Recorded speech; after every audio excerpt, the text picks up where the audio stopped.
So it is good day to you, huh? Very good to see each of you and your bright and shining faces. We introduce ourselves. Our name is Adoronda. Very good to see you. Dearest beings of light, as you know, you are here not by accident. You are here to acknowledge that element of peace within this part of the world. As you may have heard today, you are surrounded at this moment by neighbors that are not quite so friendly, huh? And one might look over at the neighbor and think, oh, well, if they could only do this or if they could only do that. But we are just looking at those neighbors and loving them. That is all. Love only. You see, we're going to stand up because we like to see all of those wondrous beings back there.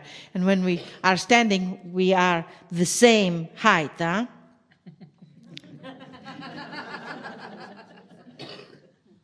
You see, you have the capability to instill love into each being here that you encounter. The riders of the horses, the drivers of the bus, the people in the market. So we ask you to, each time you encounter someone, that you just take a bit of a short breath and just allow your heart to connect directly with their heart. For you are in a crossroads area. There are ancients here that have come back and forth and back and forth. There are visionaries here in the land from the future. Many of you have seen that this land is different energy. It does not have the chaos of Egypt. It does not have the traffic of Carroll. And that is what you are creating. That is what you are instilling in your vibrational frequency. You see, because the great masters have walked on this land. Take a deep breath. The great masters are you, who have walked here before. The great masters are connecting in new and different ways.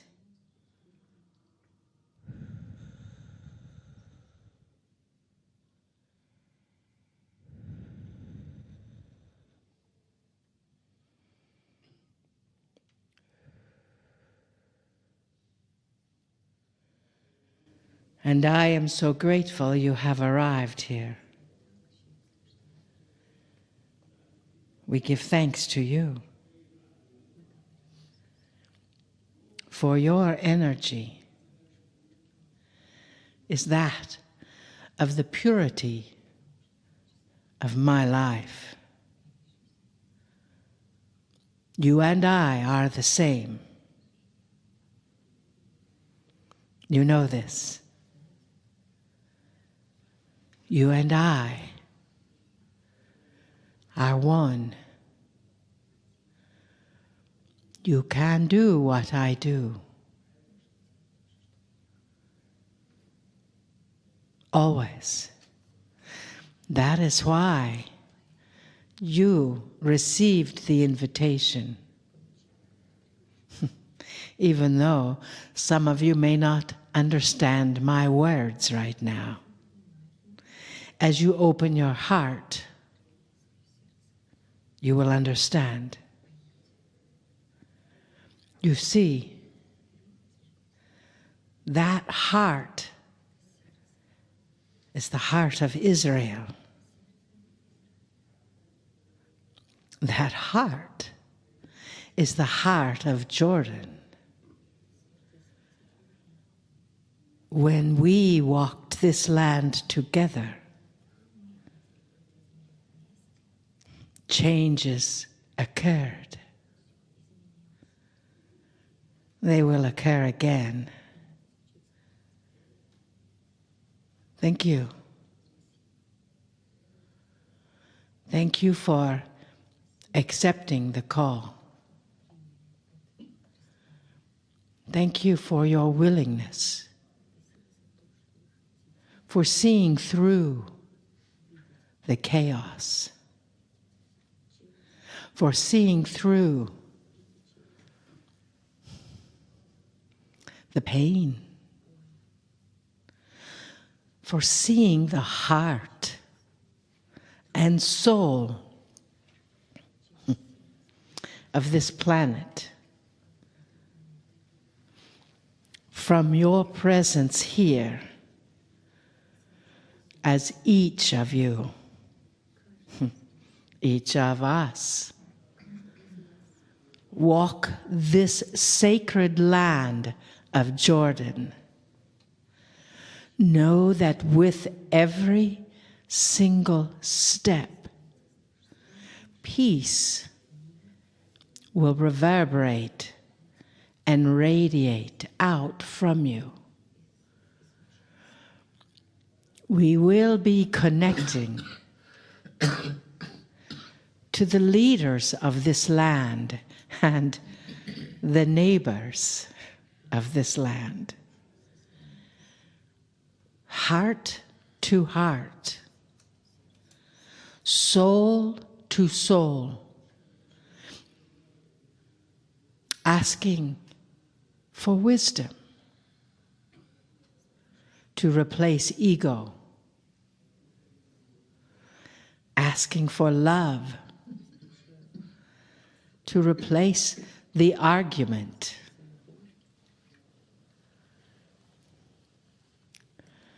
asking for connection that only humans can experience, which is why I am here with you, always. I love you so much.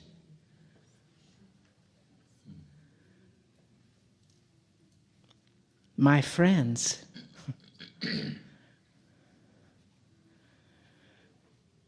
my family are your family. You must remember that. And as you do, your heart will swell with love and divine perfection that you are.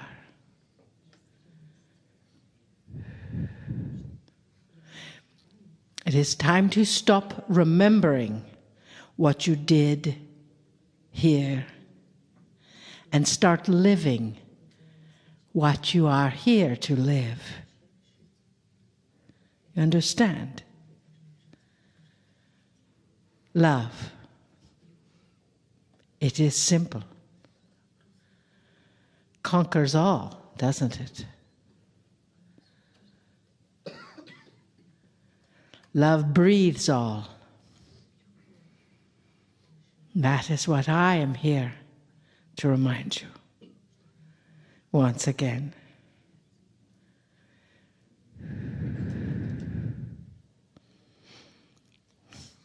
We love you deeply. We honor you. And we bid you namaste.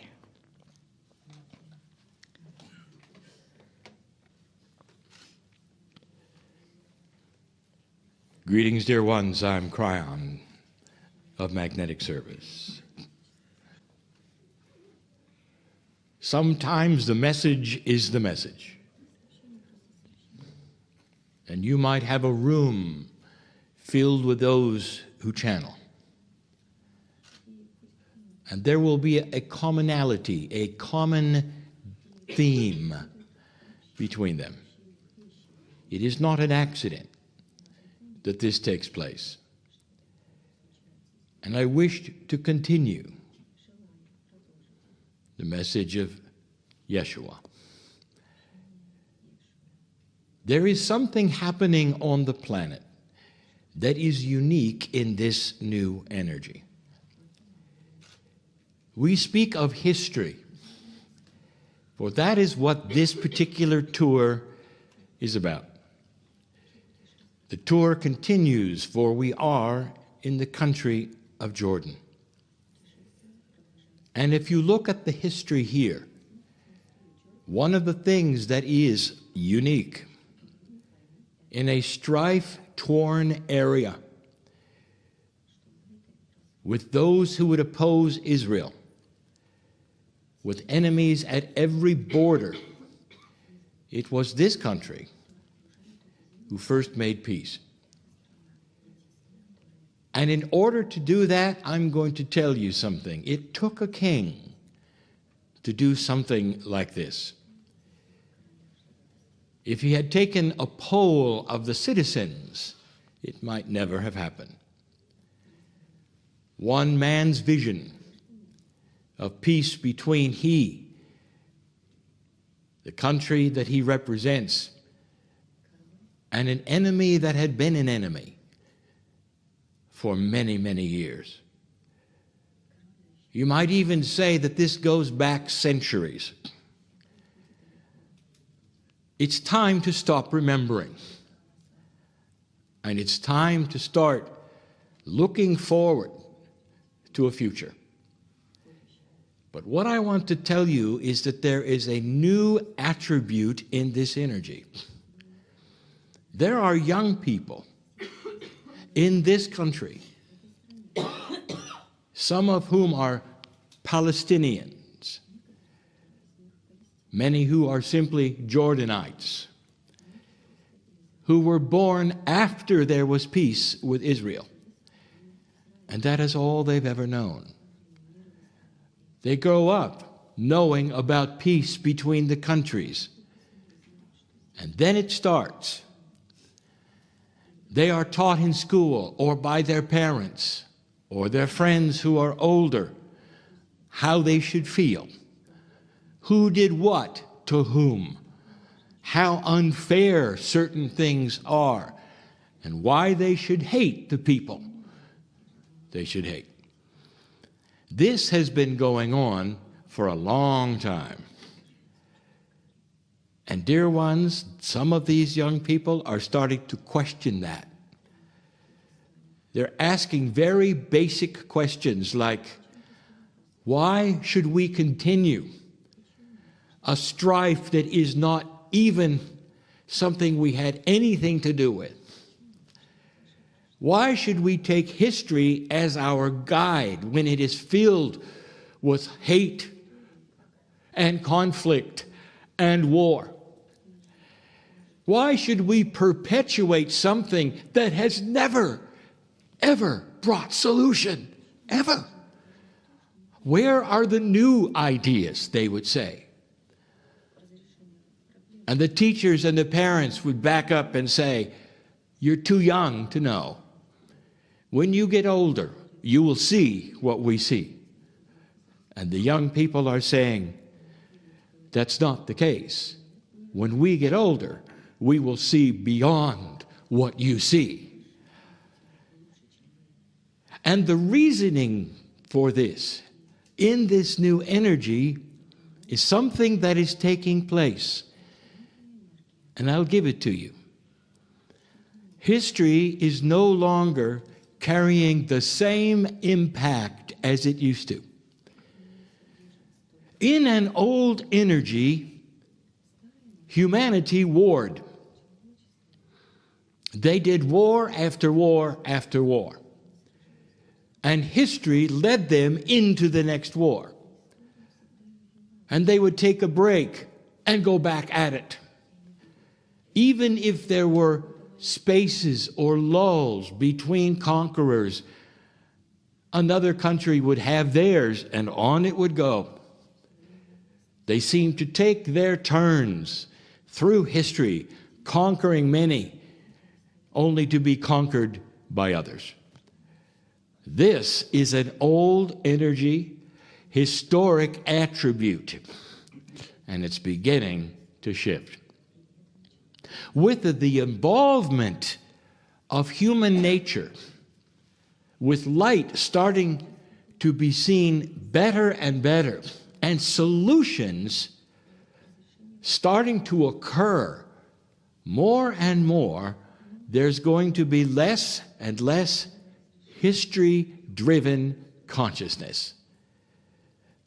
Sometimes it takes a king, and in this time it did.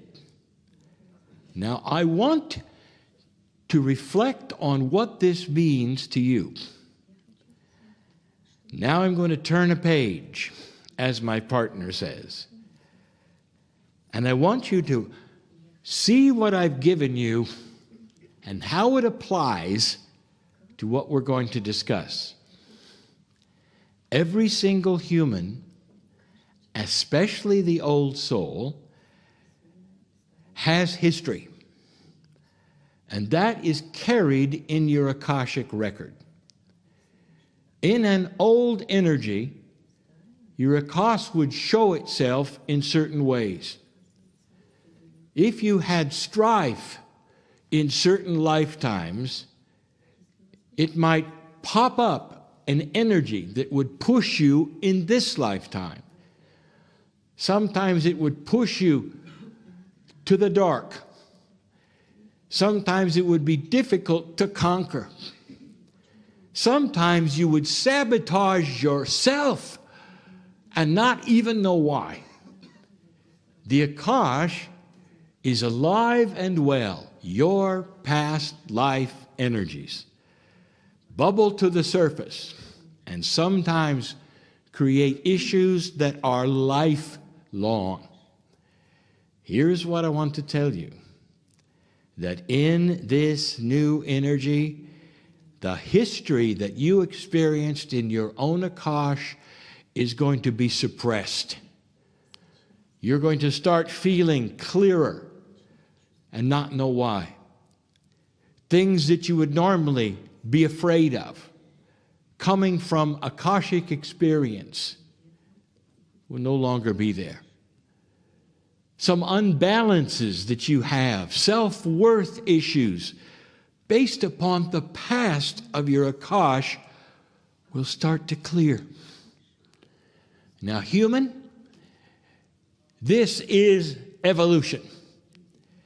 And it's based in love energy, balance, and compassion.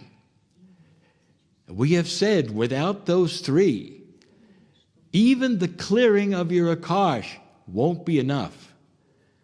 In fact, there will be some human beings who will miss the energy that pushes them into unbalance. And they actually will go see some help and say, I'm not feeling the same. I don't have much to worry about anymore. What's wrong with me? This has always been the case for some human beings. But the old soul recognizes the clearing, thankful for it, and saying, this is the new energy. Last year, I sat in Israel. And so did the partner who sits next to me, called Marilyn. And we shared a common